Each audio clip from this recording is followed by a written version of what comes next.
day everyone, I am Mia and welcome to today's Student Future on Media and Information Literacy with the rise of fake news and digital overload. It is important for the student to be wise and critical consuming information. Today, we'll talk some student doing a research study on this topic, specifically the method they use. Let's welcome Liam, our student researcher.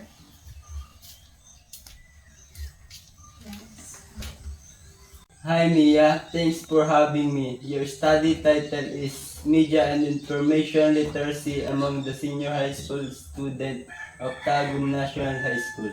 That sounds interesting. So Liam, what method did you use in your research? We use the descriptive method with a quantitative research approach. Basically, we wanted to know how students understand and use media.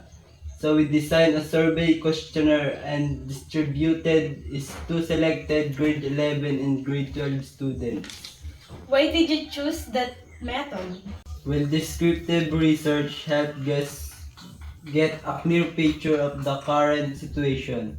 Using a surveys allowed us to gather real-time data directly from students, their habits, behaviors, and awareness when it comes to media use. Nice, and how did you select your respondents?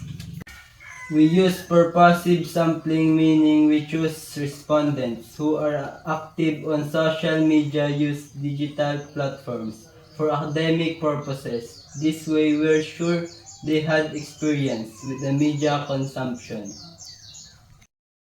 Now, let's hear from some of the students who participated in the study. Let's welcome Ella and Ben.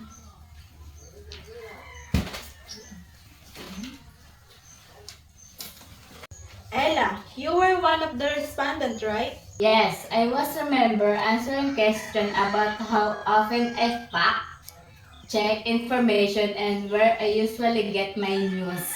What did you learn from participating? Honestly, I become more aware.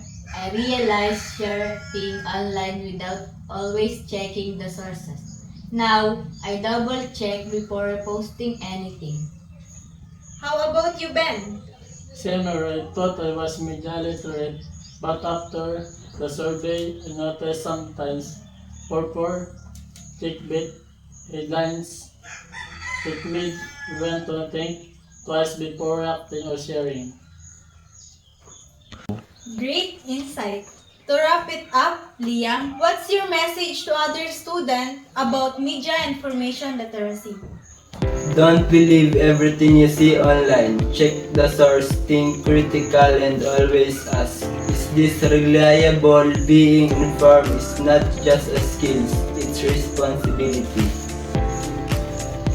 Thank you to your message.